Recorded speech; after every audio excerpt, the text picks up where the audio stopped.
les règles de la souka, comme ça. Donc déjà, c'est mieux de préparer soi-même sa souka.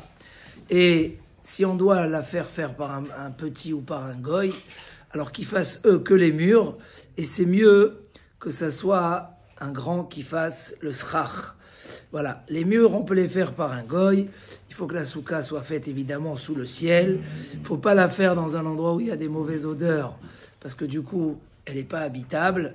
Et il faut toujours faire attention de faire les murs avant le srach, parce que sinon c'est assez. Le lomina asouille. Si avant la fête, les murs sont tombés et tu dois la refaire, il faut enlever le srach, mettre les murs, et après mettre le srach.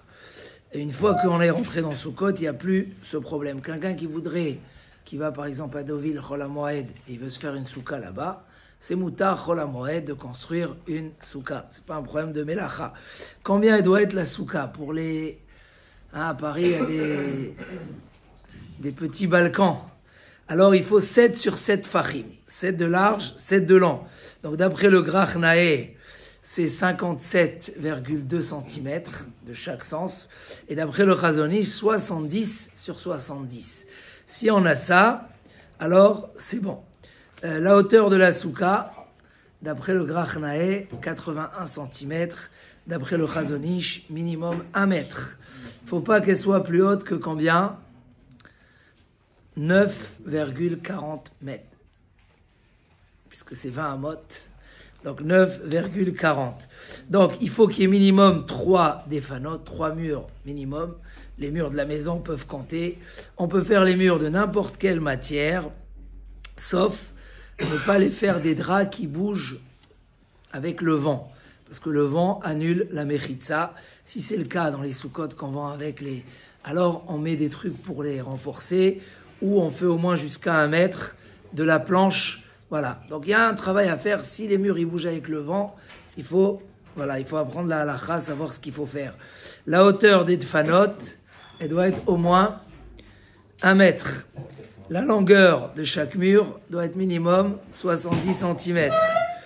Voilà, si quelqu'un... si les murs ne sont pas bons pour une certaine raison, ou qu'il n'a pas assez de planches pour faire des murs, il pourrait faire avec des linteaux ou avec des fils, mais dans ce cas-là, il faudra laisser les voûtes. Il faut qu'il y ait moins de la terre jusqu'au premier fil, 23 cm, et après encore 23 cm, jusqu'à qu'il arrive à 1 mètre de haut. Parce que la halakha du levoud, c'est que tant qu'on est à moins de 3 tfachim, c'est comme si que c'est fermé. Donc celui qui doit arranger une souka qui a un problème qu'elle bouge ou qui n'a pas assez de murs, il pourrait faire le levoud avec des fils ou avec des fils solides ou avec des linteaux à moins de 23 cm,51. Ensuite, quand quelqu'un il fait une souka avec levoud, avec cette solution des fils, etc., il faut qu'elle ait 4 murs de préférence ou 3 murs plus un drap. Voilà, parce que dans ce cas-là, ou bien il dit ou 3 murs avec faire des fils dans les deux sens. Ça veut dire, vu que tu utilises le levoud, alors il faut ou 3 murs avec des fils des deux côtés, ou 4 murs complets. Alors qu'avec des vraies planches, ça suffit 3 murs pour la souka. Le srach, ça doit être quelque chose qui est déraciné, donc on ne peut pas faire avec un arbre qui est encore attaché au sol. Et il faut quelque chose qui ne reçoit pas de la touma, donc on ne peut pas faire le srach avec du fer ou avec des choses qui sont mekabel touma. Et machatzelet, les tapis, comme nos tapis, là, les srach qu'ils font aujourd'hui. Si ça a été fait pour le srach, c'est kasher. Alors c'est mieux si on peut des branches d'arbres, comme nous on faisait quand on était jeunes, on allait en couper des sapins. On les épluchait, c'était un travail fou.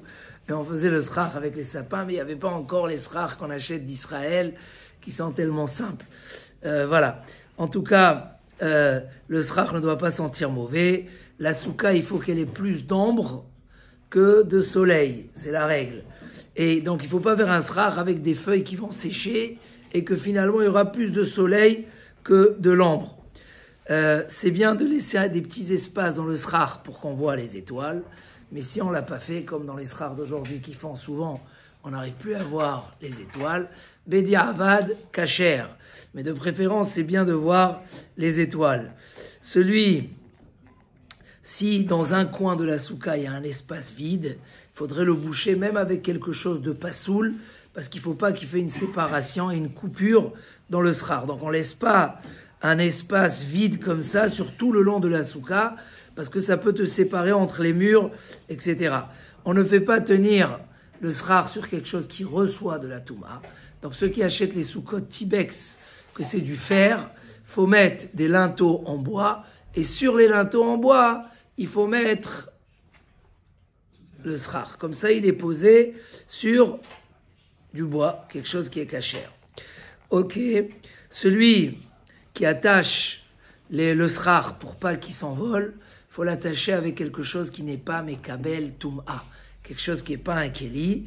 Mais s'il attache les linteaux, c'est un autre problème. Là, on parle qu'il veut attacher le srar lui-même. Attacher les linteaux, donc on rentre dans la marloquette du chazonish. Al-pi halakha, on peut attacher avec n'importe quoi.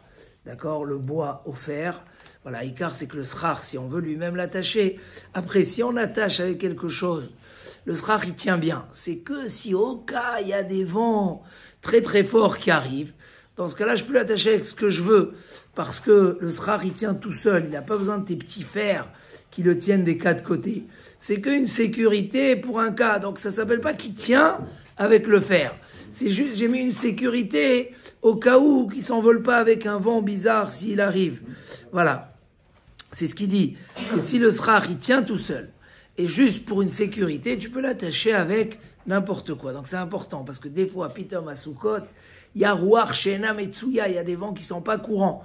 Et donc, c'est bien de mettre cette petite sécurité pour pas qu'il s'envole. Et donc, dans ce cas-là, ça ne s'appelle pas qu'il tient le scar.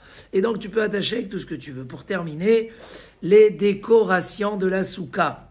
Alors, il faut éviter de les mettre trop bas par rapport au srar. Ça veut dire qu'il ne faut pas qu'ils descendent plus bas que 31 cm. J'amène ici le résumé de Rav Yaakov Hillel, c'est bien calculé. Donc 31 cm, il ne faut pas qu'il descende plus bas que ça.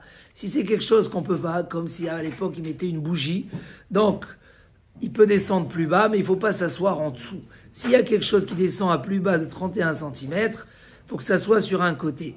Mais il ne faut pas qu'il soit large aussi, lui, de 31 cm. 31 cm du srar. Il ne faut pas qu'il descende plus bas. Voilà. Et si c'est comme ça, il ne faut pas s'asseoir dessus. Ensuite,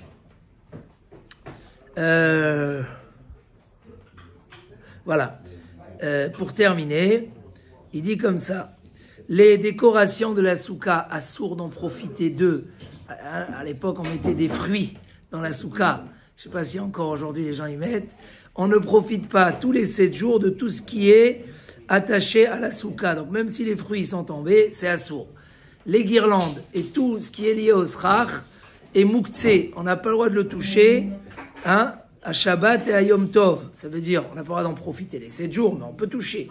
Alors qu'à Shabbat et à Yom Tov, on ne peut pas toucher ni les guirlandes, ni les décorations, à moins que quelqu'un il est resté à côté de ces décorations à l'entrée de Sukkot et il a dit Eni poresh mehem, je veux les garder, je veux les utiliser pendant Shabbat et Yom Tov, ce qui est assez rare. Voilà, chacun doit faire le maximum pour avoir une souka et pour faire la mitzvah de la souka. Et on sait qu'on a une mitzvah de dormir dans la souka. Donc on croit au départ que c'est infaisable, mais c'est vraiment faisable. Et il faut essayer de s'organiser. Et celui que vraiment il peut pas, au moins qu'il essaie de s'organiser pour quelques jours chez des amis, etc. Mais évidemment, il ne faut pas que ça soit mitztaher. Voilà, Bezrat Hashem, chez Nizke, tous pouvoir avoir notre souka et Nizke, les soukas chez l'Orosh, chez Leviathan, Bekarov, Bezrat Hashem. Hazak Chag Sameach.